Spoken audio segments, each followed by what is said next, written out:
Si tu aimes ce que je fais, n'hésite pas à t'abonner et à activer la cloche des notifications pour ne rien rater des prochaines vidéos. Si tu as envie de soutenir mes vidéos, n'hésite pas à mettre un pouce en l'air, à les partager et à les commenter. Si tu as envie de me soutenir financièrement, n'hésite pas à aller regarder une pub sur Utip ou à faire un don. Le lien est dans la description de la vidéo. Sur ce, bon visionnage. Sébastien est né le 6 mai 1990 à La Roche-sur-Yon. Il commence à voile tout petit sur le bateau de son père, mais il découvre la compétition à 14 ans en optimiste puis en 420. Après des études pour avoir un diplôme d'ingénieur en structure et composite, il commence une carrière de coureur en 2012 en participant au Tour de France à la voile, qu'il finira 6ème, ce qui l'amènera à être 5ème du championnat de France de course au large en équipage. 2013 est une très belle année pour Sébastien, car elle le voit finir 3ème du championnat du monde de 420, mais surtout, il fait son entrée dans la course au large en remportant le Challenge Espoir Bretagne Crédit Mutuel, qui lui permet de rentrer dans la classe Figaro sur les Figaro Beneteau 2. Cette année-là, il participe aussi au championnat du monde de J80, qui finit à la 15e position, et au championnat de France de J80, qui finit 5ème. En 2014, il finit 18ème de la Le Havre-Almer Cup, 16ème de la Solo Maître Coq, 10ème de la Solo Concarneau, 10ème de la Lorient Horta Solo, 33ème de la Solitaire du Figaro et 20ème du championnat de France élite de course au large. Une année assez normale pour un bisu. En 2015, il finit 12ème de la Solo Maître Coq, 8ème du Tour de Bretagne, 8ème de la Solo Concarneau, 5ème de la Solo Duo Basse-Normandie, 4ème de la Généraliste Solo, 33ème de la Solitaire du Figaro et enfin 10ème du championnat de France élite de course au large.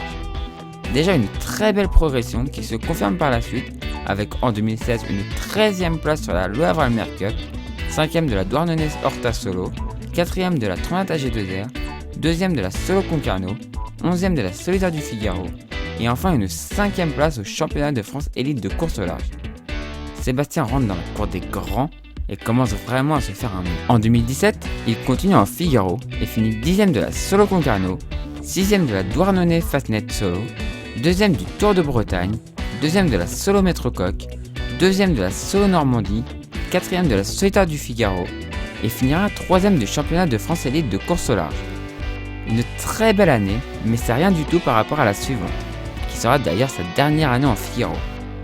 Il finira du coup en 2018, 7ème de la Solo Normandie, 5ème de la Solo Concarneau, 2ème de la Solo Maître Coq et une super victoire sur la Le Havre-Almer Cup et surtout la Solitaire du Figaro.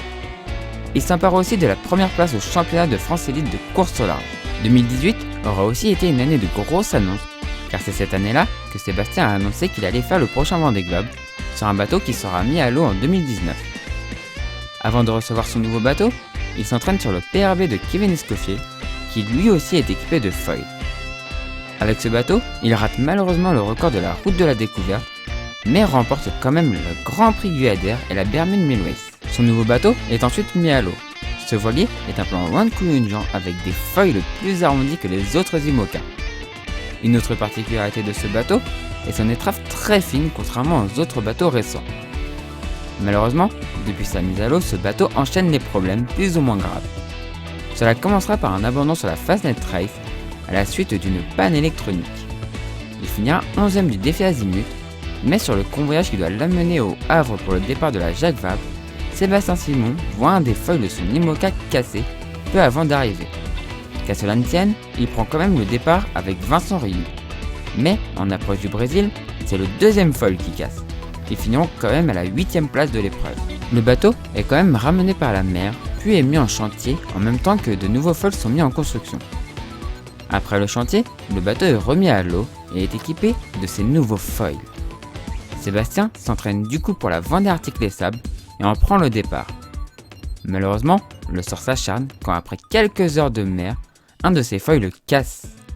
Sébastien décide d'abandonner et de rentrer le bateau en chantier le plus vite possible, afin de réaliser une qualif hors course qui est autorisée car il a pris le départ de la Vendée Arctique Les Sables. Par chance, il avait été décidé de construire un foil de spare qui était réversible.